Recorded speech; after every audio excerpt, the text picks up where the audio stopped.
Κυρίες, κύριοι, ακροάτριες και ακροατές, στην Ελλάδα, στην Κύπρο, στη Βόρεια Ήπειρο, στην Ανατολική Ουκρανία, στην Κωνσταντινούπολη, στον Πόντο, στις χώρες της Μέσης Ανατολής, σε όλα τα μήκη και τα πλάτη του κόσμου.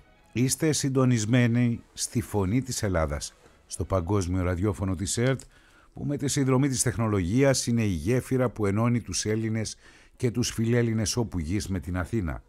Κοντά σας είναι η εκπομπή Έλληνες Παντού. Η κυρία Μάιρα Ξίδη ρυθμίζει την ποιότητα του ήχου που φτάνει στους δέκτες σας και ο Θανάσης Σκούπης που είναι στο μικρόφωνο της εκπομπής. Σας καλωσορίζουμε όλες και όλους και ειδικά εδώ στο στούντιο της Φωνής της Ελλάδας τον εκλεκτό σημερινό μας καλεσμένο που είναι ο κύριος Κώστας Κυριακού, νομικός, πρώην πολιτικός κρατούμενος στην Αλβανία επί των καθεστώτων Χότζα, Αλία και Μπερίσα, συγγραφέας, ένας εκ των κατηγορουμένων στη γνωστή ως δίκη των 5 στα Τύρανα και ένας καλός φίλος της εκπομπής, γιατί έχουμε στο παρελθόν την περσινή χρονιά κάνει συζητήσεις από τούτο το βήμα για πολλά και σημαντικά σημεία της διαδρομής του στην Βόρεια Ήπειρο. Αγαπητέ μου κύριε Κώστα Κυριακού, καλώς ορίσατε. Θα πω στους ακροατές και στις ακροάτριές μας σε όλο τον κόσμο ότι η πρόσκλησή σας αφορά η συζήτηση σημερινή που θα κάνουμε έχει ως αφετηρία το γεγονός ότι είστε, αν δεν κάνω λάθος, ο πρώτος εκτός Ελλάδας Έλληνας που προτείνεται από κοινοβουλευτικό κόμμα στην Ελλάδα για το αξίωμα του Προέδρου της Δημοκρατίας. Και αυτή είναι μια κίνηση με ιδιαίτερο συμβολισμό, γιατί πρώτον είναι, είπαμε, για πρώτη φορά που προτείνεται ένας εκ των εκτός Ελλάδος Ελλήνων για το συγκεκριμένο αξίωμα, αλλά από την άλλη μεριά έχει τεράστια σημασία διότι αφορά και σε μια εμπερίστατη συνιστόσα του ελληνισμού επί μακρόν. Είπα νωρίτερα ότι ήταν πολιτικός κρατούμενος επί δεκαετία στις χειρότερες φυλακές στο Σπάτς, στο κάτεργο της Αλβανίας του Χότζα, και στη συνέχεια με πολλές άλλες διώξεις. Θα τα πούμε. Σας καλωσορίζω με αγάπη και πάλι στο ΕΡΤ, στη Φωνή της Ελλάδας και εδώ στο στούντιο της εκπομπής. Ευχαριστώ Θανάση, κύριε Θανάση, εσένα και την εκπομπή σας. Είναι πολύ σημαντικό να ρωτήσω, όταν σας γνωστοποιήθηκε από το Κοινοβουλευτικό Κόμμα Νίκη η απόφαση να προταθείτε ως υποψήφιος από το συγκεκριμένο κόμμα για το αξίωμα του Προέδρου της Δημοκρατίας, να ξεκαθαρίσω εδώ ότι η πρόταση έχει τεράστια σημασία. Δεν έχει κανείς μας την ψευδαίσθηση ότι θα μετατραπεί και σε εκλογή. Γνωστό είναι τα κοινοβουλευτικά κόμματα ποιους ακριβώς έχουν προτείνει, αλλά έχει ιδιαίτερη σημασία να ακούσουμε πώς το δέχτηκε ο ίδιος ο Κώστας ο Κυριακού την συγκεκριμένη πρόταση από το κόμμα Νίκη. Ναι. Όπως είπατε κυρία Θανάση, καταρχήν θέλω να ευχαριστήσω τον πρόεδρο της Νίκης, Δημήτριο Νατσιό. Ήταν έμπνευση δική του, ήταν θέλημα Θεού, ήταν φώτιση δική του. Αυτός πρότεινε στην κοινοβουλευτική ομάδα του Πατριωτικού Δημοκρατικού Κινήματος Νίκη το όνομά μου και το αγκάλιασαν όλοι, πανψηφοί το δεχτήκανε όλοι, και αυτό βέβαια είναι μεγάλη τιμή, όπως είπατε, και ευθύνη. Είναι, όπως είπατε, μετά από 110 χρόνια έγινε μια τέτοια πρόταση από ένα πατριωτικό κίνημα. Μακάρι να έχει γίνει πριν από πολλά χρόνια. Όταν λέμε 110 χρόνια εννοούμε με την σύσταση του νεοσύστατου αλβανικού κράτους το 1912-13 και με τους Βαλκανικούς πολέμους. Από τότε δεν έχει γίνει τέτοια τιμητική πρόταση σε κανέναν Έλληνα βορειοϊπειρώτη. Γι' αυτό έχει μεγάλη σημασία. Από την άλλη τη μεριά δίνει νόημα και δίνει νόημα σε αυτό που λέμε ότι ο ελληνισμός δεν περικλείεται στα στενά σύνορα του κράτους. Γιατί αν το πάρουμε έτσι εδώ στα στενά σύνορα της Ελλάδας, της αγαπημένης μας πατρίδας, είμαστε 10 εκατομμύρια, αλλά είναι διπλάσιοι και τριπλάσιοι οι Έλληνες που είναι εκτός πατρίδας. Εμείς που τυχαίνει να είμαστε συνέχεια της μητέρας πατρίδας, συνέχεια εδαφική μιλάω, δεν είμαστε κάπου ξεκομμένοι μακριά. Αυτό έχει μεγάλη σημασία με την πρόταση που έτυχε να είναι στο πρόσωπό μου. Ευχαριστώ πάλι, θέλω να ευχαριστήσω δημόσια το πατριωτικό κίνημα Νίκη και θέλω να δηλώσω απερίφραστα στον ελληνικό λαό ότι θα συνεχίσω να υπηρετώ με όλες μου τις δυνάμεις στην αγαπημένη μας πατρίδα προκειμένου να αποτελεί παράδειγμα ελευθερίας και δημοκρατίας. Διότι δημοκρατία χωρίς ελευθερία δεν νοείται. Έτσι μεγάλωσα, πώς να το πούμε, ο κάθε άνθρωπος, ο κάθε ένας μας είναι το παρελθόν του, είναι η ιστορία του. Έτυχε εμένα να με βάλουν φυλακή γιατί εκδήλωνα τα ελληνικά μου αισθήματα. Δεν έτυχε να σας βάλουν φυλακή, εκδηλώνατε τον ελληνισμό ακριβώς και γι' αυτό το λόγο. Γι' αυτό το λόγο με βάλαν από τα 18 μου. Όπως είπατε κι εσείς, όλη αυτή την απάνθρωπη καταδικαστική απόφαση, γιατί παιδάκια ήμασταν και εγώ και οι φίλοι μου που μας δίκασαν, την έκτισα αυτή την ποινή στο σκληρότερο στρατόπεδο και βάσει διεθνών εκθέσεων μυστικών υπηρεσιών και πρώτα της CIA. Αυτό το στρατόπεδο ήταν το σκληρότερο στρατόπεδο στον κόσμο. Είναι από ομολογίες αξιωματούχων Αμερικανών. Εκεί μας πετάξανε, εκεί έκτισα τα 9 χρόνια δουλεύοντας σκληρά σε ορυχεία. Βγαίνοντας από εκεί δεν έκατσα με τα χέρια σταυρωμένα, έκανα το χρέος στην πατρίδα. Αυτό το δρόμο διάλεξα, έτσι με φώτισε ο Θεός. Αν έχω κάτσει δηλαδή με τα χέρια σταυρωμένα, θα πεις ήμασταν στιγματισμένοι, γιατί αν φυλακίζουν μια φορά στις δικτατορίες τις ανατολικές και περισσότερο στην αλβανική δικτατορία, θα στιγματίζονταν όλη η φάρα. Θα τους κυνηγούσαν όλους με διάφορους τρόπους. Αυτό το ξεχωριστό που μπόρεσα να κάνω εγώ σε συνεργασία με τους φίλους μου, τον Ηρακλή Σύρμο, αείμνηστη τώρα, τον Θεόφιλο Γκίκα, είναι που συμφωνήσαμε να στέλνουμε μηνύματα στη μητέρα πατρίδα. Γιατί ανησυχούσαμε πολύ, γιατί φεύγανε τα αδέρφια μας που έρχονταν στον τόπο μας τη δεκαετία του 80, φεύγαν γελασμένοι ή τουλάχιστον τους λέγαν τόσα ψέματα οι συνεργάτες του κόμματος που εμείς μπουχτίσαμε. Και όταν ακούσαμε ότι οι ελληνικές εφημερίδες και δυστυχώς η αριστερά της Ελλάδας, οι οποίοι είναι αδέρφια μας, δεν το αμφισβητούμε, είχαν τέτοια αντίληψη λανθασμένη ότι στην Αλβανία είναι μοντέλο του σοσιαλισμού, ότι εμείς ζούμε και βασιλεύουμε, ότι έχουμε όλα τα δικαιώματα. Και μετά από επισκέψεις, όταν ακούγαμε στα ραδιόφωνα ότι βγάζαν τέτοια άρθρα στις εφημερίδες, αποφάσισα να δράσω και έστειλα μηνύματα στην μητέρα πατρίδα με αδέρφια. Τώρα εδώ, γιατί σήμερα η εκπομπή, αγαπητέ μου Κωνσταντίνε, κυρίες και κύριοι, έχει για πρώτη φορά την δυνατότητα αυτό το σημείο της ιστορίας να το φωτίσει. Έχουμε στην άλλη άκρη της τηλεφωνικής μας γραμμής, με την βοήθεια της αγαπητής Μάηρας Ξίδη, την κυρία Χρυσούλα Τοπαλίδη από την Κοζάνη της Δυτικής Μακεδονίας. Κυρία Τοπαλίδη, καλωσορίσατε. Καλησπέρα σας. Λοιπόν, είπα ότι έχουμε τη δυνατότητα να φωτίσουμε με τη βοήθειά σας μια εξαιρετικά συγκινητική πτυχή της ιστορίας που επιβεβαιώνει αυτά τα οποία προηγουμένως ο κύριος Κωνσταντίνος Κυριακού είπε. Αποφασίσαμε να κάνουμε προσπάθεια να ενημερώσουμε τη μητέρα πατρίδα για αυτά τα οποία τραβούσαμε εμείς. Εσείς βρίσκεστε κάποια στιγμή στην Αλβανία, βρίσκεστε κάποια στιγμή στην Βόρεια Ήπειρο και εκεί σας έχετε μια συνάντηση, γίνεται μια προσπάθεια σαν αυτή που περιέγραψε νωρίτερα από τον Κώστα Κυριακού Και αναλαμβάνετε με προσωπικό κίνδυνο να φέρετε αυτό το μήνυμα εδώ. Θέλετε, σας παρακαλώ, να μας το περιγράψετε? Βεβαίως.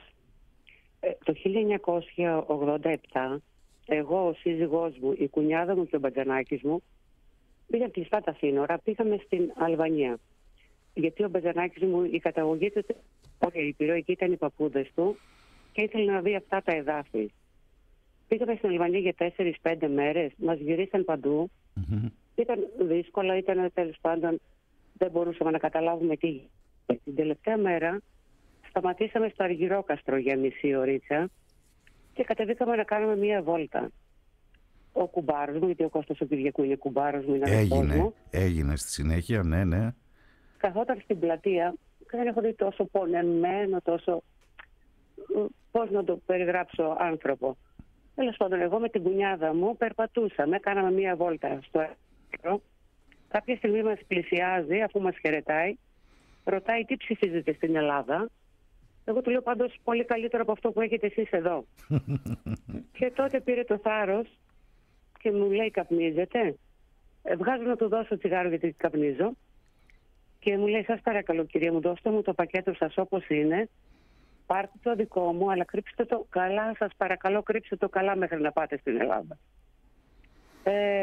Το πήρα.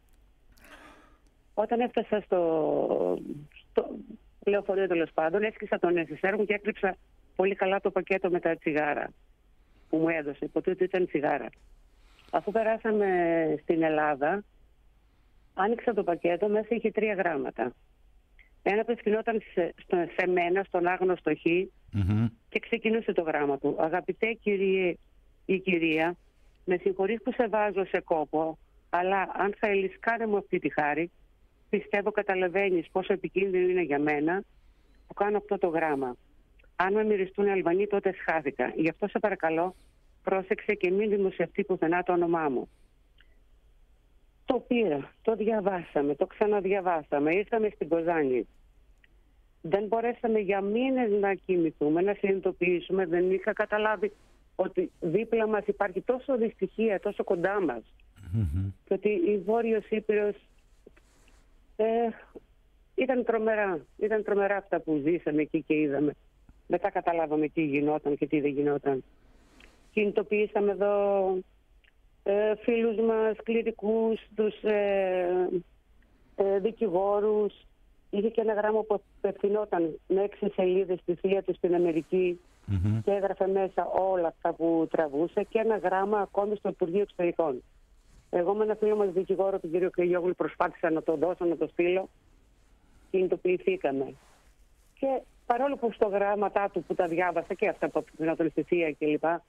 Έγραφε ότι δεν θα φύγει από τη Βόρειο Ήπειρο γιατί θα βάζει σε κίνδυνο τους δικούς του, γιατί δεν μπορούσε να αντέξει εκεί. Ήρθε. Πριν ανοίξουν τα σύνορα, ήρθε στην Ελλάδα. Δραπέτευσε, ήρθε στην Ελλάδα και συναντιέστε. Ήρθε στην Ελλάδα. Συναντιόμαστε στην Αθήνα, γιατί θέλω να σας πω ότι αλληλογραφούσαμε όλο αυτόν τον καιρό. Μάλιστα. Εγώ φυσικά, το πατρικό μου είναι Χαραλαμποπούλου. Αυτό το όνομα φαινόταν εκεί και μου έγραφε στο γράμμα δεν πρέπει να γράψω το όνομά μου. Το Χρυσούλα το έγραφα πραγματικά και χρησιμοποιούσα Κωνσταντινίδου το επίθετο της κουνιάδας μου. Της συνυφάδας μου μάλλον. Και είχαμε αλληλογραφεί αυτά τα χρόνια με αυτό το επίθετο. Βρεθήκαμε στην Αθήνα, στην Ελλάδα, δεν περιγράφατε αυτά που ζήσαμε, αυτά που είπαμε, αυτά που κάναμε. Μάλιστα. Και από τότε είναι μεγάλος αγώνας. Και ο κουμπάρος μου... Στη συνέχεια γίνατε κουμπάρι, λέτε.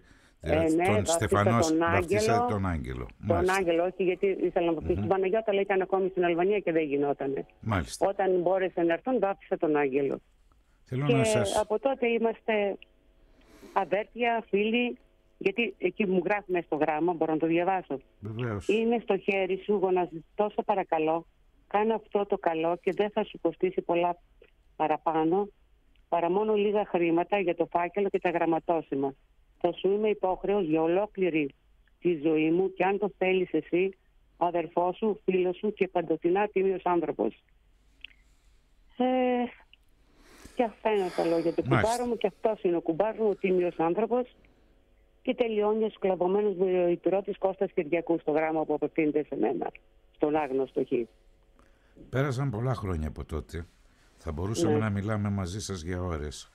Θέλω να σας ρωτήσω, όταν ακούσατε ότι προτείνεται από κάποιον πολιτικό φορέα για το αξίωμα του Προέδρου της Δημοκρατίας, πώς αισθανθήκατε, αγαπητή μου? Νιώθω πολύ περήφανη και πραγματικά το αξίζει ο κουμπάρος με αυτό, γιατί πέρασαν 38 χρόνια από τότε που τον ξέρω και δεν σταμάτησε να παλεύει, δεν σταμάτησε να προσπαθεί για αυτό τον τόπο εκεί, να γράψει. Να μιλά. Το πρώτο του βιβλίο, ο Ελεύθερος Συλλογισμένος, έκανε την παρουσίαση εδώ στην Κοζάνη, στο μαγαζί μας, με μεγάλη επιτυχία. Έγραψε πολλά βιβλία, αφιλοκερδός, όλα αυτά, δεν έχει κάποιο σκοπό χρηματικό σε αυτά, αλλά να μάθει ο κόσμος τι γινόταν και τι γίνεται. Είμαι πολύ περήφανη γι' αυτό και ο κουμπάρος μου πρέπει να είναι περήφανος άσχετα από το αποτέλεσμα. Είναι εδώ και θα σας πει. Με γύρισες, αγαπητή αδερφή μου κουμπάρα, τόσα χρόνια πίσω, στα χρόνια της σκλαβιάς αλλά και της χαρμολύπης, τη στιγμή που σας είδα και σας μπόρεσα και έδωσα αυτή την επιστολή. Ήσταν οι μόνοι που επικοινώνησαμε τη στιγμή που πήρες την επιστολή και συνέχισαμε μετά και μέχρι σήμερα. Ενώ άλλες επιστολές που έχω δώσει και έχω φύγει, δεν έχω μιλήσει. Είμαι περήφανος. Ήταν θέλημα Θεού που σας γνώρισα. Εύχομαι τι να πω τα καλύτερα. Αυτός είναι ο Έλληνας. Αυτές είναι οι Ελληνίδες. Στο πρόσωπό σου αυτούς βλέπω εγώ. Ασχέτως που υπάρχουν και άλλοι αδιάφοροι και όπως είπα πριν λέγαν μοντέλο σοσιαλισμού και ζούμε και βασιλεύομαι, αλλά ο βασικός Έλληνας και Ελληνίδα είστε εσείς. Αυτά είναι τα χαρακτηριστικά. Εγώ συγκινήθηκα πολύ και δάκρυσα. Ευχαριστώ. Να είστε καλά. Θέλω να πω κάτι ακόμη. Βεβαίως να Μετά από χρόνια επισκεφτήκαμε την Αλβανία με τον άντρα μου όταν ανοίξαν τα σύνορα πια και πήγαμε στη Δερβιτσίνη, στο χωριό του κουμπάρου μου. Εκεί γνωρίσαμε και τα αδέρφια του και την υπέροχη μάνα του, τη μάνα του κόσμου. Δεν υπήρχε αυτή η γυναίκα. Και μετά ο άντρας μου έκανε την πρώτη καμπάνα, το θυμάται ο κουμπάρος μου, αυτό δεν υπήρχαν. Την πρώτη καμπάνα που χτύπησε ξανά στο χωριό, την έστειλε από εδώ στο χωριό του κουμπάρου μου, στη Δερβιτσίνη. Στη Κίμηση Θεοτόκου, ναι. Είμαι πολύ περήφανη. Και εμείς είμαστε περήφανοι και για τους δυο σας. Να είστε καλά. Να είστε καλά. Σας ευχαριστώ θερμά που είχατε την καλοσύνη για αυτήν την δημόσια κατάθεση για πρώτη φορά που γίνεται για από πρώτη φορά είναι πραγματικά. Την ΕΡΤ και την Φωνή της Ελλάδας. Καλή συνέχεια, καλή δύναμη να έχετε. Να είστε καλά όλοι, να είστε χαιρετισμούς. Η κουμπάρα μου τα ζει αυτά τώρα. Τα ζει και όλο το βράδυ θα κάτσει άυπνη σήμερα. Τη γνωρίζω, είναι η αδερφή μου. Λοιπόν, ευχαριστώ. Πολύ σημαντικό και θα έλεγε κανείς ότι η συγκεκριμένη πτυχή της ιστορίας δείχνει και τον τρόπο με τον οποίο πορευόσασταν τότε οι Έλληνες στην Βόρεια Ήπειρο, αγαπητέ μου Κωνσταντίνε Κυριακού. Με επιτρέπεις εδώ να κάνω μια παρέμβαση. Όταν οι μυστικές υπηρεσίες της Αλβανίας με τον τρόπο το δικό τους καταλάβανε ότι η Χρυσούλα Κωνσταντινίδου που έστελνε με το όνομα της μάνας μου, στο όνομα της μάνας μου επιστολές και δέματα, πώς το αντιλήφθηκαν δεν ξέρω, ότι δεν είναι ανιψιά, δεν είναι κόρη της θείας μου που παρουσιάζονταν, ήθελαν να έκαναν ένα παιχνίδι. Αυτό ήταν που με ανάγκασε εμένα να δραπετεύσω. Ήθελαν να ερχόταν η Χρυσούλα ως επισκέπτρια και εκεί δήθεν θα ανακάλυπταν, θα αποκαλύπτονταν ότι είναι μια άνθρωπος των ξένων μυστικών υπηρεσιών και εδώ ο Κυριακού με την παρέα του είναι συνδεμένος με μυστικές υπηρεσίες της Ελλάδας. Εκεί θα γίνονταν ένα σκάνδαλο, θα εκτελούσαν κάποιον από εμάς και την κυρία, την αδερφή μου τη Χρυσούλα, θα την ταλαιπωρούσαν κάμποσο, αλλά θα έρχονταν πάλι στην Ελλάδα. Αυτό τους έσκασε στο χέρι, αυτό ήταν που με ανάγκασε να δραπετεύσω, γιατί δεν μπορούσα να πάταγα τους αγώνες μου που ήμουν όλη τη ζωή και ήρθα στη μητέρα πατρίδα. Και ειδοποίησες κιόλας να αποφευχθεί. Έχει σημασία τώρα και θα μου επιτρέψεις να ακούσουμε έναν από τους συγχωριανούς, από τους συμπατριώτες σου. Μια χαρά. Είναι ο Μάριος Λίπες. Ο συγχωριανός μου. Ναι. Συγχωριανός σου. στην άλλη άκρη της τηλεφωνικής μας γραμμής. Μάριε, καλώς όρισες. Καλησπέρα, συγχαρητήρια για την εκπομπή σας και καλή χρονιά. Να είστε καλά. Θέλω να σε ρωτήσω για τον Κώστα Κυριακού, τον συγχωριανό σου πρώτα-πρώτα, και δευτερευόντως πώς αισθάνθηκες όταν έμαθες ότι κάποιο από τα κοινοβουλευτικά κόμματα της Ελλάδας στο πρόσωπό του τιμά κάποιους αγώνες και μια ιστορία. Καταρχάς ήταν πολύ ευχάριστο γεγονός αυτό που επιλέξαν στο πρόσωπο του συγχωριανού μου τον Κώστα του Κυριακού να είναι υποψήφιο για την Προεδρία της Δημοκρατίας, γιατί δεν υπάρχουν σήμερα αξιόλογοι ανθρώποι σαν τον Κώστα με το σθένος, το χαρακτήρα του, την αγάπη και την αφοσίωση για την πατρίδα. Έχει δώσει όλη τη ζωή του για την πατρίδα, για την Ελλάδα, για το έθνος, και έπρεπε κάποια στιγμή και πρέπει να συνεχίσει η ελληνική πολιτεία και το έθνος να το βρίσκεται δίπλα του και να τον ανταμείψει για όλα αυτά που έχει κάνει για την πατρίδα και το έθνος.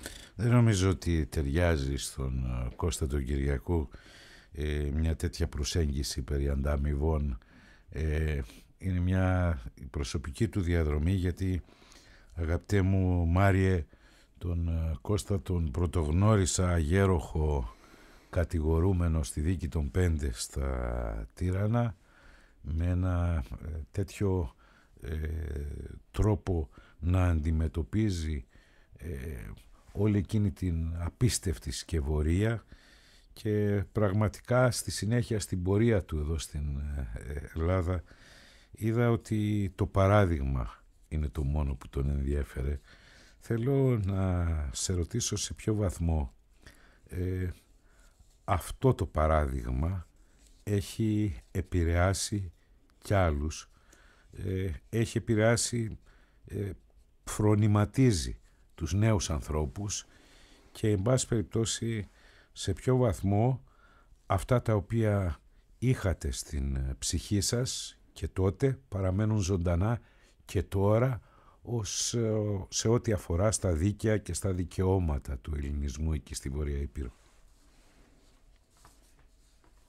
Ο Κώστας είναι ένας ήρωας για μας, τους νέους που λίγο πολύ το γνωρίζουμε, για όλα αυτά που έχει κάνει για το έθνος. Έχει εξοριστεί, έχει φυλακιστεί, έχει απαρνηθεί τα πάντα και συνεχίζει να το κάνει ακόμη και σήμερα, από όποιο μετερίζει και αν βρίσκεται. Και δεν υπάρχουν άνθρωποι σαν τον Κώστα σήμερα που να μας μεταλαμπαδεύσουν την αγάπη του για την Ελλάδα. Είναι λίγοι σήμερα, κύριε Κούπη. Μάλιστα. Μάριε, θέλω να σε ευχαριστήσω θερμά.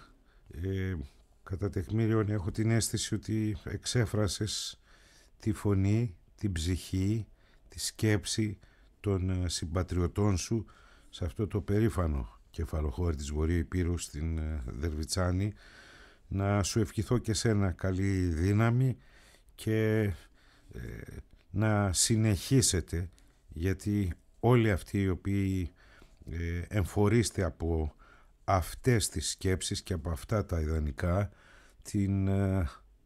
το δημόσιο παράδειγμά σας εδώ σε έναν τόπο ο οποίος και πρέπει να βρει τον προσανατολισμό του απέναντι στην υποστήριξη των δικαίων και των δικαιωμάτων του ελληνισμού εκεί, αλλά και γενικότερα το βηματισμό του στο σύγχρονο περιβάλλον. Σε ευχαριστώ θερμά, Μάριε Λίπες. Ευχαριστούμε. Και ο Κώστας θέλει να σε ευχαριστήσει πριν κλείσεις. Απλά τον ευχαριστώ πολύ και χαίρομαι, μου δίνει δύναμη εμένα και όλων όσοι αγωνιζόμαστε, ότι οι νεότεροι συνεχίζουν και θα συνεχίσουν τον αγώνα για την ύπαρξη αυτού του ηρωικού ελληνισμού της Βορείου Υπήρου. Ευχαριστούμε, Μάριε. Κύριε Χούπη, Βεβαίως. να κάνω μια τελευταία δήλωση. Θα ήθελα να πω ότι είστε πραγματικά πολύ αξιόλογος και πολύ ενωτικός για το έθνος από το μετερίζει που δίνετε από την εκπομπή σας. Και θα ήθελα και άλλοι συνάδελφοί σας να το κάνουν αυτό. Να συνεχίσουν να ενώνουν το έθνος και όχι να το δικάζουν. Ευχαριστώ και καλή επιτυχία. Σας ευχαριστούμε. Θέλω στο σημείο αυτό, αγαπητέ μου Κώστα Κυριακού, να πιάσουμε το νήμα από εκεί που τα αφήσαμε. Έχεις έρθει στην Ελλάδα, εμφανίζεσαι στην οικογένεια του Παλίδη, τους λες προς Θεού μην επισκεφτείτε την Αλβανία και στη συνέχεια κατεβαίνεις στην Αθήνα. Ναι. Ήρθα στην αδερφή του πατέρα μου. Η αδερφή του πατέρα μου έχει δραπετεύσει στην Ελλάδα μαζί με τον αδερφό του πατέρα μου. 7-8 μήνες αργότερα ο αδερφός του πατέρα μου το 1944. Όταν με είδε βγήκε ήλιος για αυτή, μου λέει βλέπω τον αδερφό μου τον Κυριάκο μου λέει, βλέπω τον αδερφό μου μετά από 45 χρόνια, μη μου φύγεις από κοντά. Ναι, αλλά εγώ είχα άλλα στο μυαλό μου, θα έφευγα από κοντά της γιατί έπρεπε να έτρεχα να ενημέρωνα και γι' αυτό το σκοπό έφυγα και έφυγα από κοντά της, έτρεξα παντού. Όταν λέμε παντού, χτύπησες πολλές πόρτες, αγαπητέ μου Κώστα Κυριακού τότε, και τους έλεγες ότι ο ελληνισμός έχει πρόβλημα. Αυτό είναι έκανα. αλυσοδεμένος εκεί. Αυτό έκανα από την πρώτη στιγμή. Πήγα παντού. Είχα έναν καλό συγχωριανό μου, ο οποίος είχε φύγει και αυτός από το 1943, Χρήστος Παπαδόπουλος λέγονταν, γέρος αυτός, χαίρουντανε, με έπαιρε, έβγαζε φτερά να πούμε και με πήγαιναμε πόρτα τε πόρτα, υπηρεσίες παντού να πούμε και τους έλεγαμε την κατάσταση. Ακόμα και όταν θα πήγαινε ο Αντώνης Σαμαράς, ήταν τότε υπουργός εξωτερικών, επίσκεψη στη Βόρειο Ήπειρο και θα πήγαινε και στο χωριό μου τη Δερβιτσάνη, έστειλα ένα γράμμα στο Υπουργείο Εξωτερικών και του έλεγα πώς να ξεφύγει από το πρόγραμμα που θα του φτιάξουν οι Αλβανοί, αμέσως που θα βγει από αυτό το λεγόμενο σπίτι του λαού που το λέγανε αυτοί, θα πάρει δεξιά και θα βγει στην εκκλησία Κοίμηση Θεοτόκου. Εκεί θα δει που είναι ένας στάβλος. Και πράγματι προς τιμή του το έκανε αυτό τότε. Αυτό έκανα παντού. Πήγα και Θεσσαλονίκη, πήγα και Γουμενίτσα, πήγα και Πάτρα, πήγα και Αγρίνιο, όπου είχε δραπέτες βορειοϊπηρώτες από τον παλιό καιρό. Πήγαινα, χτυπούσα πόρτες, τους έβρισκα, αυτοί κλαίγανε, ρωτάγαν κάτι αν ήξερα για κάποιον συγγενή τους. Αυτό έκανα ώσπου άνοιξαν τα σύνορα. Μετά κάναμε την Ένωση Φυλακιστέντων, αμέσως που άνοιξαν τα σύνορα. Πιο επίσημα χτυπάγαμε πόρτες. Μετά γυρίσαμε πίσω στη Βόρειο Ήπειρο για να συγκροτήσουμε, να βοηθήσουμε την Ομόνια, η οποία ήταν ένα δημιούργημα που για εμάς τους πρώην πολιτικούς κρατούμενους δεν ήταν γνήσιο δημιούργημα των αγωνιστών βορειοϊπειρωτών, γιατί τα ξέρουν καλά όλες οι υπηρεσίες και οι διπλωμάτες της Ελλάδας, ήταν δημιούργημα του Ραμί Ζαλία και ήταν δημιούργημα με τα στελέχη του κόμματος. Δεν ήμασταν εμείς κατά, ούτε να είχαμε έχθρες, ήθελαμε να τους ενώναμε. Γι' αυτό γυρίσαμε πίσω πολλοί πρώην πολιτικοί κρατούμενοι, με πρωτοστάτη τον Ηρακλή Σύρμο και εμένα, και κάναμε εκεί αγώνες. Ένας από τους αγώνες, εκτός των άλλων που ενώθηκε η Ομόνια, ήρθε στο καλό δρόμο, άρχισε να φωνάζει και για τη Χιμάρα, που μέχρι τότε δεν φώναζε, και για την Πρεμετή και για την Κοριτσά, όπως πραγματικά ήταν παντού Βόρειος Ήπειρος. Σε αυτά απάνω ονομάσαμε και την πλατεία του χωριού πλατεία Κωνσταντίνου Μητσοτάκη, ομόφωνα όλο το χωριό, και το δρόμο που πήγε ο Σαμαράς στην εκκλησία Αντώνη Σάμαρα και τον κεντρικό δρόμο Βασίλη Σαχίνη, αγωνιστής για την απελευθέρωση της Βορείου Ηπείρου, και αυτό το κέντρο που βάλαν το Σαμαρά να ακούσει τα τραγούδια και τους χορούς, κέντρο πολιτισμού Σεβασμιωτάτου Σεβαστιανού. Γιατί ήταν ο πολιτικός ηγέτης, εκτός από θρησκευτικός, έχει πάρει πάνω στο κορμί του όλο το βάρος της Βορείου Ηπείρου.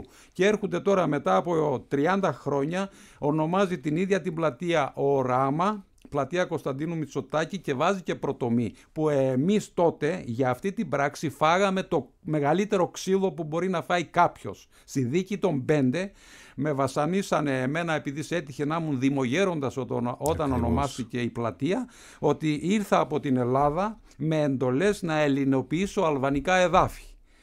Τότε στη ξυλώσανε, σβήσανε όλα ό,τι είχαμε γράψει εμείς στις γωνίες, και τώρα τη βάλανε μόνοι τους. Αλλά κανένας δημοσιογράφος όμως, εκτός είναι απορία να κάνεις το σταυρό σου, βγήκε μια εφημερίδα που η αλήθεια πρέπει να λέγεται πάντα, όταν έκανε αυτό ο Ράμας, μια εφημερίδα που λέγεται «Ο δρόμος της αριστεράς», και ένας συνονόματος δικός μου, ο Γιώργος ο Κυριακού, έβγαλε άρθρο τι να σας πω, ατόφια τα πράγματα όπως έχουν γίνει τότε. Και είπε αυτή την πλατεία την έχει ονομάσει ο Τάδες. Φιλοξενήθηκε από τούτη την εκπομπή ο αγαπητός Γιώργος Κυριακού, όπως και ο εκδότης της συγκεκριμένης εφημερίδας. Αυτή είναι η αλήθεια, ναι, πραγματικά. Έρχεται κάποια στιγμή που αποφασίζει ο Κώστας με την σύζυγό του μετέπειτα να κάνει οικογένεια. Πότε είναι αυτή? Ναι. Κοιτάξτε, η οικογένεια στην πραγματικότητα, το πρώτο μου παιδί γεννήθηκε στην Αλβανία το 1988. Το δεύτερο παιδί γεννήθηκε, αυτό που βάφτισε η κουμπάρα μου. Επίσημα. Ναι, επίσημα, όταν αντάμωσα σαν οικογένεια που έπεσαν τα σύνορα, την ημέρα που ο Κωνσταντίνος Μητσοτάκης, ο Μακαρίτης, επισκέπτονταν την Αλβανία, 11 Γενάρη του 1991, εξαναγκάζονται οι Αλβανοί και φωνάζουν τη γυναίκα μου και της δίνουν άρον διαβατήριο. Γιατί εγώ τους απειλούσα σε εισαγωγικά, τους προειδοποιούσα ότι δεν μπορούν ακόμα να πράττουν με τις νεοτροπίες του Στάλιν, να αφήσουν την οικογένειά μου ήσυχα. Γιατί φώναζαν τη γυναίκα μου στην ασφάλεια και της έλεγανε χώρισέ το ζαγάρι, χώρισέ αυτό το σκυλί, τον προδότη, γιατί θα σε πάμε εξορία αν δεν το χωρίσεις. Η γυναίκα μου βέβαια ήταν ίδια φάρα με εμένα. Δεν ρώταγε για τέτοια πράγματα, τους προτιμούσε εξορία να πούμε. Τέλος πάντων, και εκείνη την ημέρα φοβόταν μήπως η γυναίκα μου θα έβγαινε στο αυτοκίνητο του Μητσοτάκη μπροστά με το παιδί μου. Το οποίο και ήταν, σου την έστειλαν στην Ελλάδα. Την έστειλαν στην Ελλάδα, άρον. Και ο κύριος Κανέλος ήταν τότε πρόξενος στα Τύρανα, φώναζε επίτηδες το όνομα. Φώναζε το όνομα της γυναίκας μου επίτηδες κάθε μέρα. Της γυναίκας μου, του Σταύρου Γκούτζου, όλων των φυλακισμένων, φώναζε τα ονόματα, ήξερε που δεν είχαν διαβατήριο, προβοκάριζε και λέγε να περάσει μέσα η ευτυχία Κυριακού, ο Σταύρος ο Γκούτζος, ο Τάδες. Κάποια στιγμή της έδωσαν βίζα, όπως είπα. 1991. Εγώ το 1991, να σε διακόψω, με περίμεναν με αγκαλές όλη η Χαλκίδα. Και όταν έρθε η γυναίκα μου, γύρισα πάλι στη θεία μου, γιατί έπρεπε να σταματούσα για λίγο τους αγώνες σε όλη την πατρίδα. Μόρθε η γυναίκα να πήγαινα στη θεία μου. Θα πάμε στα Σκούρτα. Ωραία. Τώρα, στην Ιερά Μονή Αναλήψεως. Είναι στην άλλη άκρη της τηλεφωνικής μας γραμμής η μοναχή Αγνή από το συγκεκριμένο μοναστήρι, η οποία ήταν στην Χαλκίδα, είναι ο άνθρωπος που σας στεφάνωσε. Την ευχή σας. Του Κυρίου, να είστε καλά. Χαίρομαι πολύ που... Ήσασταν στη Χαλκίδα τότε, καθηγήτρια μέσης εκπαίδευσης. Μάλιστα. Ναι. Θα μας θυμίσετε, σας παρακαλώ, τη συνάντηση εκείνη και το μυστήριο. Μάλιστα. Και τι μένει στην ψυχή σας, τι έμεινε στην ψυχή σας από εκείνο το σκηνικό. Ναι. Άκουσα τον Κώστα, τον οποίο το χαιρετώ, να είναι καλά και να έχει πολλές επιτυχίες στη ζωή του. Αναφέρθηκε στο 91. Το 91 που ανοίξαν τα σύνορα, ήμασταν από τους πρώτους που μπήκαμε στην Αλβανία και στο χωριό Δερβιτσάνη. Τότε όμως ο Κώστας δεν ήταν στη Δερβιτσάνη, ήταν στη Χαλκίδα. Είχε δραπετεύσει, είχε έρθει στη Χαλκίδα, αλλά επειδή ο άνθρωπος αυτός είναι πολύ ήσυχος, δεν δημιούργησε κάποια κατάσταση στη Χαλκίδα. Ήρθε ένας άνθρωπος από τη Βόρειο Ήπειρο, είναι δραπέτης, να τρέξουμε, να τον βοηθήσουμε, όπως έγινε στη συνέχεια. Γιατί στην εκκλησία μας, στον Άγιο Δημήτριο Χαλκίδας, στο Μητροπολιτικό Ναό, και στο πνευματικό κέντρο που τότε φτιαχνόταν, φιλοξενήσαμε όχι μόνο βορειοπυρώτες, Αλβανούς, χωρίς καμιά διάκριση. Πολύ σωστά. Έτσι λοιπόν τον Κώστα τον γνώρισα στη συνέχεια, αφού είχαμε πάει και στη Δερβιτσάνη και αφού είχαν έρθει στη Χαλκίδα και γίνονταν πολλά μυστήρια στο ναό. Οι άνθρωποι ήταν αβάπτιστοι, ήταν αστεφάνωτοι και με το γέροντά μας τον πατέρα Πολύκαρπο, πρωτοσύγγελο τότε της Μητροπόλεως Χαλκίδας, είχαμε μπει σε έναν αγώνα αυτούς τους ανθρώπους να τον βάλουμε στο δρόμο του Θεού. Αυτοί βέβαια που το πίστευαν αυτό, που το ήθελαν πραγματικά. Ανάμεσά τους ήταν ο Κώστας με την Ευτυχία. Ο Κώστας λοιπόν μόνος του πήγε στον πατέρα Πολύκαρπο, πήγε στον Άγιο Δημήτριο και λέει θέλω να στεφανωθώ. Τότε μου το είπε ο γέροντας και είπα εγώ θα του στεφανώσω. Ήταν μια συγκινητική, πάρα πολύ συγκινητική στιγμή στη ζωή τους και στη ζωή μου και στη ζωή της Εκκλησίας μας. Διότι είναι ένα ζευγάρι εξαιρετικό, ήταν άνθρωποι ήσυχοι, ταπεινοί, έγινε ένα πραγματικό μυστήριο. Ήταν τότε μικρούλα η κόρη τους, γύρω στα 3 χρόνια, 3 ετών, την είχαν αγκαλίτσα. Ήταν ένα μυστήριο πραγματικό και χαίρομαι γι' αυτό και χαίρομαι γιατί τους έχω στεφανώσει αυτούς τους ανθρώπους. Τι συμβολίζει? Είστε αγαπητοί μοναχοί αγνοί, περάσατε από τη δευτεροβάθμια εκπαίδευση ως καθηγήτρια λυκείου. Γυμνασίου. Μάλιστα. Θέλω να σας ρωτήσω αν αυτά τα τυπικά προσόντα που περιγράφει το Σύνταγμα, το καταστατικός χάρτης της χώρας, αυτό την έκφραση της ενότητας και της συνέχειας του ελληνισμού, στο πρόσωπο του Κώστα Κυριακού τα συναντήσατε? Βέβαια. Τα συνάντησα και τα συναντώ και πιστεύω δεν θα σταματήσω να τα συναντώ. Ο Κώστας δεν βάζει τελεία. Ο Κώστας συνεχίζει. Συνάντησε έναν άνθρωπο ο οποίος πέρασε φυλακές, διώξεις, βασανιστήρια. Ήταν ένας αγωνιστής για την πατρίδα και την ελευθερία και κυρίως, και θα το τονίσω και αυτό, και για την Ορθοδοξία. Είναι σπάνιο αυτό. Ακριβώς. Αγωνιστής, χωρίς όμως να εκμεταλλευτεί, αυτό είναι πολύ σημαντικό που σας λέω, χωρίς να το εκμεταλλευτεί αυτό. Είστε στη Χαλκίδα, εμείς προσπαθήσαμε να αγκαλιάσουμε όλους, βορειοπυρώτες και ακόμη είπαμε και Αλβανούς. Πολλοί ζητούσαν πολλά πράγματα, όσο μπορούσαμε τους δίναμε.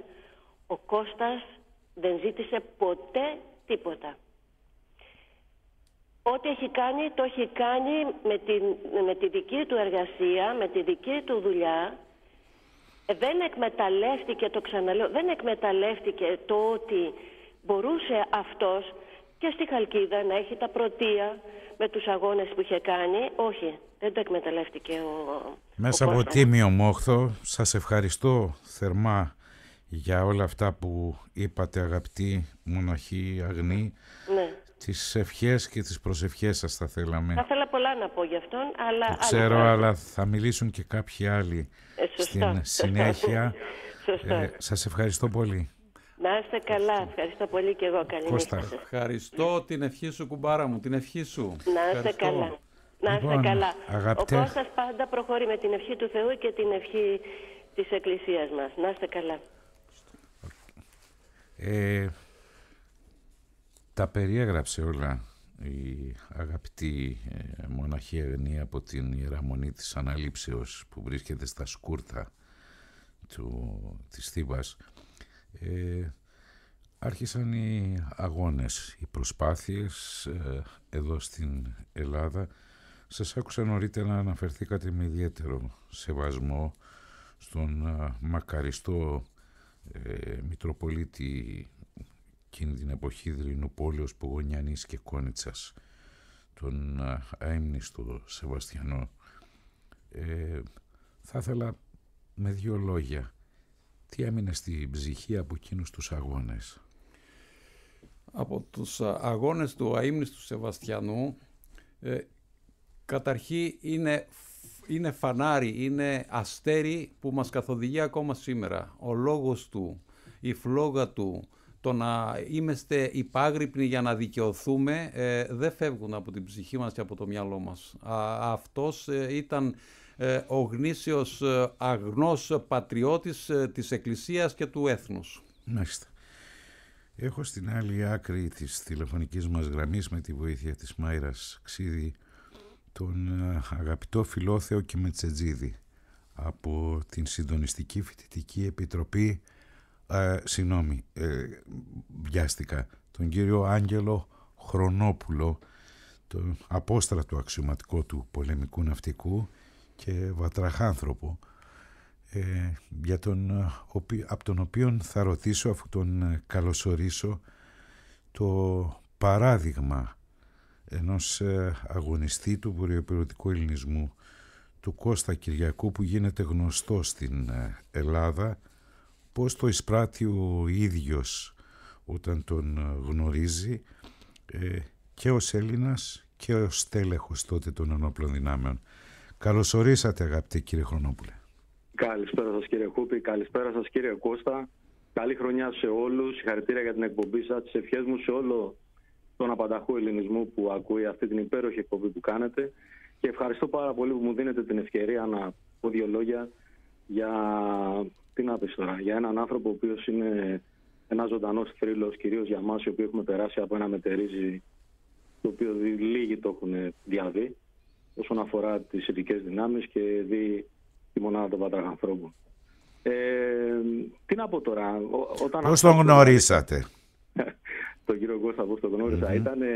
Από Θεού ήταν το πώς τον γνώρισα, γιατί έλειπα ταξίδι, για να σας πω την αλήθεια, σε μια αποστολή, και η γυναίκα μου πήγαινε καθημερινά το παιδί στο σχολείο από ένα συγκεκριμένο δρόμο, που περνούσε μπροστά από τον κύριο Κώστα ένας άνθρωπος με το...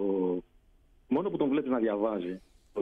Είχε ένα εκτόπισμα και ένα κύρος ο άνθρωπος αυτός, όπως καθόταν στην καρέκλα του εκεί και διάβαζε μονίμως ένα βιβλίο. Περνούσαν μπροστά το παιδί, ξαναγυρίζανε φεύγοντας για το σχολείο. Και κάποια στιγμή το παιδί κάτι ρώτησε τη μητέρα του. Μαμά της λέει: να ξέρεις με τους βαθμούς τι θα κάνουμε που αν δεν μπορέσω, και το οποίο. Και του λέγε η σύζυγός μου: δεν πειράζει αγόρι μου, και ό,τι βαθμό και να πάρεις, το θέμα είναι η προσπάθεια. Και πήρε την πρωτοβουλία μόνος του, όπως άκουσε αυτή την ομιλία, και γυρίζει και λέει: αγόρι μου, λέει, έχει απόλυτο δίκιο η μαμά σου, που σου γυρίζει και σε αυτά τα πράγματα. Αυτό πρέπει να κάνεις. Εσύ κάνει όσο πρέπει να προσπαθήσεις. Και από εκεί και πέρα δεν έχει τίποτα. Όλοι πάνε μπροστά, όλοι προκόβουν. Αυτό ήταν το πρώτο εύναυσμα. Οπότε η σύζυγός μου έψαχνε να βρει, η αλήθεια είναι, έναν τρόπο να μιλήσει με αυτόν τον άνθρωπο που της είχε τραβήξει στην προσοχή, αλλά δεν μπορούσε, δεν τολμούσε. Οπότε πιάσανε την κουβέντα, και αφού του είπε του κυρίου Κώστα τι είμαι εγώ σαν σύζυγος που υπηρετώ στις ειδικές δυνάμεις, που ήμουν σε αποστολή κτλ. Ο κύριος Κώστας της έκανε δώρο το Ελεύθερος Φυλακισμένος, το βιβλίο το πρώτο. Το πρώτο, αυτό το τρομερό αυτό βιβλίο που όποιος το διαβάσει είναι συγκλονιστικό, χωρίς να σημαίνει ότι τα άλλα δεν είναι. Και με παίρνει σε τηλέφωνο ενώ είμαι σε αποστολή και μου λέει, κλαίγοντας, νόμιζα ότι κάτι έπαθε. Και μου λέει: λοιπόν, άκου να σου πω, αυτή τη στιγμή διαβάζω ένα βιβλίο το οποίο δυστυχώς δεν μπορώ να δει σελίδα τρέχουν τα μάτια μου. Μόλις γυρίσεις, μου λέει: πρέπει να διαβάσει το βιβλίο και να γνωρίσω οπωσδήποτε έναν άνθρωπο τον οποίο το συναντήσαμε πηγαίνοντας στο σχολείο για το παιδί κτλ. Και έτσι, λοιπόν, όταν γύρισα με το καλό. 2 λεπτά ακόμα. Έχουμε μαζί, γιατί πρέπει να μιλήσω και με άλλους 2 ακόμα καλεσμένους της εκπομπής. Άκουσες αυτήν την πρωτοβουλία του να προταθεί, το είπα και νωρίτερα, δεν έχει σημασία αν οι συσχετισμοί που θα οδηγήσουν σε εκλογή. Έχει σημασία το γεγονός ότι ένας από αυτό το κομμάτι του ελληνισμού προτείνεται για το αξίωμα του Προέδρου της Δημοκρατίας. Θέλω να μας πεις, αγαπητέ μου κύριε Άγγελε Χρονόπουλε, πώς αισθάνθηκες? Να σας πω, κύριε Χουπή, καταρχάς στον κύριο Κώστα έχω εγώ μια ένσταση, έτσι όπως παρουσιάζεται γενικώς. Ναι, προέρχεται από την Ήπειρο. Για μένα είναι Ήπειρος, δεν υπάρχει Βόρειος Ήπειρος για μένα. Είναι Ήπειρος, όλη η Ήπειρος είναι ένα κομμάτι. Απλά ένα κομμάτι της εξακολουθεί να τελεί κάτω από αυτές τις συνθήκες που τελεί. Λοιπόν, αυτός ο άνθρωπος προέρχεται από εκεί, έχει μια ιστορία η οποία όποιος και να πει τα λόγια είναι λίγα. Δεν εκπροσωπεί όμως μόνο το κομμάτι αυτό. Ο κύριος Κώστας στις φλέβες του κυλάει Ελλάδα. Ελλάδα, άμα κόψει τις φλέβες του, θα τσουλήσει από μέσα, θα χυθεί Ελλάδα από μέσα. Όσον αφορά το κομμάτι τώρα αυτό το ότι τον επέλεξαν, αυτοί οι άνθρωποι που τον επέλεξαν και προς τιμήν τους το κάνανε, και το τονίζω αυτό, προς τιμήν τους επέλεξαν να προτείνουν τον κύριο Κώστα, δεν αξίζει αξιοπρέπεια και ετοιμότητα μόνο όταν μιλάμε για πρόεδρο δημοκρατίας, γιατί θα ήταν άδικο. Αξιότιμοι και έτοιμοι άνθρωποι υπάρχουν πάρα πολλοί. Η ελληνική δημοκρατία δεν είναι απλά μια οποιαδήποτε δημοκρατία. Μιλάμε για τον ορισμό της δημοκρατίας. Είναι λίκνο μέσα στο οποίο γεννήθηκε, εδώ ξεκίνησε και εδώ πρέπει να είναι το σημείο αναφοράς και παράδειγμα προς μίμηση για κάθε άλλη δημοκρατία στον πλανήτη. Όμως αυτό απαιτεί, αν μη τι άλλο, επί κορονίδα της, δηλαδή αυτός που έχει θέσει και τον τίτλο του πρώτου πολίτη της χώρας, πρέπει να έχει το κύρος, το εκτόπισμα, κυρίως να κυλάει αυτό που λέμε στις φλέβες του, η ίδια η δημοκρατία. Και να το έχει αποδείξει όχι με λόγια ως ήθιστε, αλλά με την πορεία του στη ζωή, την ιστορία του, τις πράξεις του. Και όλα αυτά πιστεύετε ότι, φαντάζομαι αυτό θέλετε να μας πείτε, ότι αποτυπώνονται στον Κώστα Κυριακού? Σε λιγότερο από 10 δευτερόλεπτα, επειδή ξέρω ότι ο χρόνος σας είναι πολύ περιορισμένος.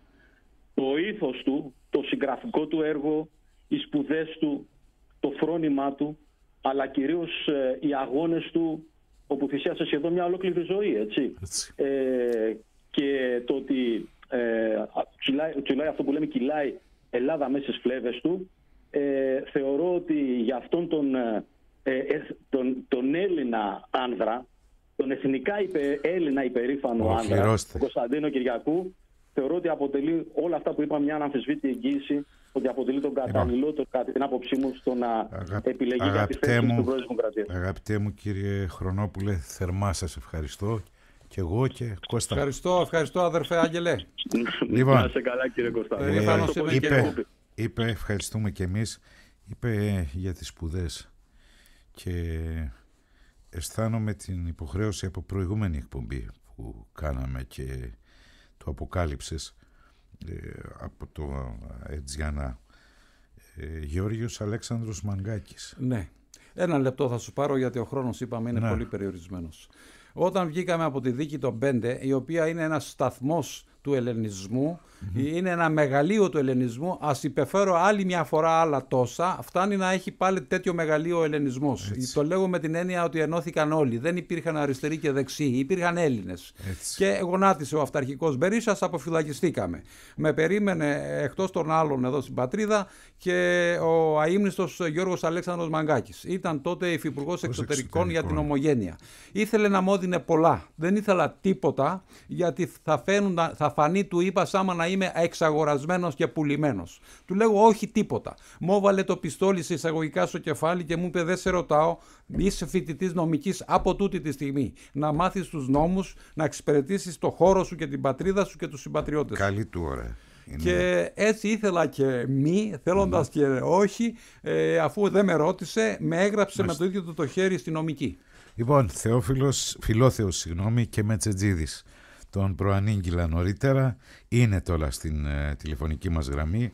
Συντονιστική Φοιτητική Ένωση Βορειοεπειρωτικού Αγώνα, μια εμβληματική οργάνωση, τότε που τάσκιαζε φοβέρα και τα πλάκωνε σκλαβιά, αλλά και στη συνέχεια σε καιρούς όπου κάποιοι υποδίονταν το Δημοκράτη και συνέχιζαν τις διώξεις σε βάρος των Ελλήνων βορειοεπειρωτών. Αγαπητέ Φιλόθεε και Μετσετζίδη, καλώς όρισες. Καλησπέρα κύριε Χούβη και στον αγαπητό τον Κώστα τον Κυριακού που μας συνδέει πολύχρονη φιλία και εκτίμηση και σεβασμός στους αγώνες που έχει κάνει για τον ελληνισμό στην ιδιαίτερη πατρίδα του. Λοιπόν, με 2 κουβέντες, γιατί δεν έχουμε πολύ χρόνο στη διάθεσή μας, σε 3 λεπτά θέλω να τα πεις όλα και είμαι σίγουρος ότι μπορείς. Προσωπικότητα, παράδειγμα, και όταν άκουσες ότι κάποιος πολιτικός φορέας του τόπου τιμά το βορειοεπειρωτικό ελληνισμό στο πρόσωπο ενός ανθρώπου που εμείς που τον γνωρίσαμε τότε συναντήσαμε έναν ήρωα, τι αισθάνθηκες? Κάποιο είδους δικαίωση καταρχήν, και εγώ και όλα τα μέλη της ΦΕΒΑ, γιατί για πρώτη φορά ένα πρόσωπο το οποίο πρόσφερε στην πατρίδα και δεν πήρε τίποτα σαν αντάλλαγμα και μάλλον δεν περίμενε να πάρει τίποτα σαν αντάλλαγμα, προβάλλεται και προτείνεται για αυτή την ύψιστη θέση στο δημοκρατικό μας πολίτευμα. Ο Κώστας ο Κυριακού υπήρξε για μας το σύμβολο του αγωνιζόμενου βορειοϊπειρωτικού ελληνισμού, ένας άνθρωπος που στο πρόσωπό του, καθώς ήταν νεότερος, όχι μόνο συμπυκνωνόταν και συναντιόνταν το αντιστασιακό φρόνημα του βορειοϊπειρωτικού ελληνισμού, αλλά κατόρθωσε και μέσα από τη ζωή του, μέσα από τη δράση του, αλλά και μέσα από τα γραπτά του, γιατί είναι κάτι μοναδικό, έβγαλε πάνω από 8 βιβλία, ίσως και 10. Δεν θυμάμαι ακριβώς, ναι, στα οποία κατόρθωσε με πολύ κόπο να συγκεντρώσει τα περισσότερα στοιχεία για τους μεμονωμένους ήρωες που αγωνίστηκαν και χάσαν πολύ τις ζωές τους, δώσαν τα νιάτα τους όπως ο ίδιος του, στα κολαστήρια του Σπάτς, του Μπουρέλη και στα υπόλοιπα έτσι φρικτά μέρη που το δικτατορικό καθεστώς του Χότζα ταλαιπωρούσε και βίαζε κυριολεκτικά και τους Έλληνες αντιφρονούντες αλλά και τους Αλβανούς. Υπήρξε λοιπόν μία μορφή η οποία μας συγκλώνησε και η οποία ακόμα και μετά τη πτώση του κομμουνιστικού καθεστώτος δεν σταμάτησε να αγωνίζεται και να δίνει το παρόν σε όλες τις δράσεις που αφορούσαν την ιδιαίτερη πατρίδα του, αλλά και να κατά κάποιον τρόπο να ενώνει και τους πόθους και των άλλων τιμάτων του ελληνισμού που μείναν εκτός του ελλαδικού κράτους, πάντα πρώτος στους αγώνες και για την Κύπρο και για τη Μακεδονία και για τα ελληνοτουρκικά θέματα. Κάτι δεν ξέρω να πω αν αναφέρθηκε προηγουμένως στην εκπομπή σας, αλλά κάτι που μας έκανε ιδιαίτερη εντύπωση ήταν το γεγονός ότι τον Κώστα τον Κυριακού τον εκτιμούσαν όχι μόνο οι βορειοπυρώτες συμπατριώτες του, για τους οποίους υπήρξε ένα σύμβολο τα πρώτα χρόνια, αλλά ακόμα και οι Αλβανοί συγκρατούμενοι του. Μπράβο, ήταν κάτι το συγκλονιστικό όταν διαπιστώσαμε και τα έχει καταγράψει στα βιβλία του με ποιο τρόπο ορισμένοι έθεσαν σε κίνδυνο ακόμα και την προσωπική του ζωή και την ασφάλεια για να στηρίξουν την αθωότητά του κατά την περίοδο της δίκης των 5 με τον Περίσσα. Μπήκαν μπροστά, τον υπερασπίστηκαν γιατί ξέραν ότι στο πρόσωπό του βλέπουν έναν ανιδιοτελή άνθρωπο, έναν άνθρωπο που αγωνίστηκε όχι μόνο για τα δικαιώματα του ελληνισμού, αλλά για να αποκτήσουν δημοκρατικές ελευθερίες και οι Αλβανοί. Οπότε είναι μια δικαίωση, ξέρεις, τα πολλά λόγια είναι φτώχεια. Αγαπητέ μου φιλόθε και Μετσετζίδη, τον έχεις ζήσει όπως έχεις ζήσει και όλους τους αγώνες αυτούς. Θέλω να σε ρωτήσω κάτι ευθέως. Στο άκουσμα της είδησης της συγκεκριμένης θα ήθελα να μου πεις ένας κοινός μας γνώριμος, ένα σύμβολο, ο μακαριστός Σεβαστιανός χαμογέλασε? Εννοείται. Ήταν από τους λίγους ανθρώπους, αυτά μπορούμε να τα πούμε τώρα, που αισθανόταν ότι γιατί με πολλούς καταλάβαινε ότι ήταν δύσκολες εποχές, τα ξέρεις και εσύ καλύτερα αγαπητέ Θανάση, που πολλοί έρχονταν ακόμα και βορειοπυρώτες για να πάρουν πληροφορίες και να δώσουν πληροφορίες μέσα στο καθεστώς τότε που δεν άλλαξε στην ουσία ακόμα και αν πέρασαν 30 χρόνια. Ο Κώστας ο Κυριακού ήταν ένα πρόσωπο στο οποίο αναπαυόταν ο Σεβαστιανός, ήταν ένα πρόσωπο το οποίο αγωνίστηκε τότε στο χωριό του στη Δερβιτσάνη για να δώσει και το όνομά του στο πολιτιστικό κέντρο, από τους ανθρώπους που τίμησε το Σεβαστιανό και κυριολεκτικά ανταπέδωσε την αγάπη που έδωσε. Και μόνο που μας είπες ότι από εκεί που είναι χαμογέλασε αρκεί. Νομίζω ότι σε ευχαριστώ θερμά. Ακριβώς. Και πάω αμέσως. Καλή δύναμη. Και πάω αμέσως σε τον τελευταίο από αυτούς που καλέσαμε για αυτή την εκπομπή. Θαλής Καραγιανόπουλος, νομικός, συγγραφέας και ο άνθρωπος τον οποίον θα ρωτήσω αν όλα αυτά που εμείς οι σύγχρονοι παπαγάλοι δημοσιογράφοι λέμε ότι πρέπει να έχει πολιτικές ικανότητες κάποιος σε ένα τέτοιο αξίωμα, συναντούν την δικαίωσή τους στον Κώστα Κυριακού. Καλώς όρισες, Θαλή. Καλησπέρα σας αγαπητέ κύριε Χούπη, καλησπέρα στους ακροατές μας. Μου κάνατε μια ερώτηση, θα απαντήσω ευθέως και χωρίς περιστροφές. Ξέρω τον Κώστα τον Κυριακού εδώ και τουλάχιστον 20 χρόνια. Αποτελεί τιμή η επιλογή του και η πρόταση του κόμματος Νίκη για την υποψηφιότητά του ως πρόεδρο της Δημοκρατίας. Είναι ένας έντιμος, καθαρός, ένας αγωνιστής από τα παλιά χρόνια αν μου επιτρέψετε κύριε Χούπη. Η παρουσία του, οι αγώνες του, τα βάσανα που έχει υποστεί για τις ιδέες του και για τον ελληνισμό, 9 χρόνια στη φυλακή επί καθεστώτος. Ακούστηκαν αυτά, 32 έχουμε. Ναι, λοιπόν, είδαμε και αυτούς οι οποίοι υποτίθεται ότι είναι έμπειροι στην πολιτική, που έχουν οδηγήσει το σκάφος το οποίο λέγεται Ελλάδα. Ο Κυριακού ο Κώστας, εκτός από το ότι είναι πτυχιούχος νομικής και πολύ μορφωμένος άνθρωπος και αγωνιστής όπως είπα προηγουμένως, ακολουθεί μια γραμμή στο βορειοπυρωτικό εθνικό ζήτημα, το οποίο μαζί με το κυπριακό αποτελούν τα κορυφαία μας εθνικά ζητήματα, τη γραμμή της αυτονομίας του 1914, τη γραμμή του Βασίλη Σαχίνη, του ηγέτη του μετώπου για την απελευθέρωση της Βορείου Υπήρου στην κατοχή, που σφαγιάστηκε δόλια, και επίσης θα έλεγα ότι συνεχίζει και κάτι το οποίο είχε πει ο πατέρας του σημερινού Πρωθυπουργού, ο Κωνσταντίνος Μητσοτάκης, πρώην Πρωθυπουργός, απαιτώντας τα 6 σημεία από τις αλβανικές κυβερνήσεις. Ένα από αυτά είναι ότι ισχύει για το Κωσυφοπαίδιο θα ισχύει και για τη Βόρεια Ήπειρο. Θερμά ευχαριστούμε. Είναι πολύ σημαντικά αυτά που είπατε. Ευχαριστώ πάρα πολύ. Κωνσταντίνε, μια κουβέντα για να ολοκληρώσουμε. Να ευχαριστήσω εσένα προσωπικά, όλα τα αδέρφια που μιλήσανε. Νιώθω καλά όταν μπορούμε και εμπνέουμε τις επόμενες γενιές. Θερμά σε ευχαριστούμε και εμείς, η Μάιρα Ξίδη που ρύθμισε τον ήχο και ο Θανάσης Χούπης που ήταν στο μικρόφωνο της εκπομπής Έλληνες Παντού. Φίλες και φίλοι στην Ελλάδα, στην Κύπρο, σε όλο τον κόσμο, σας στέλνουμε τον πιο θερμό χαιρετισμό μας. Γεια σας.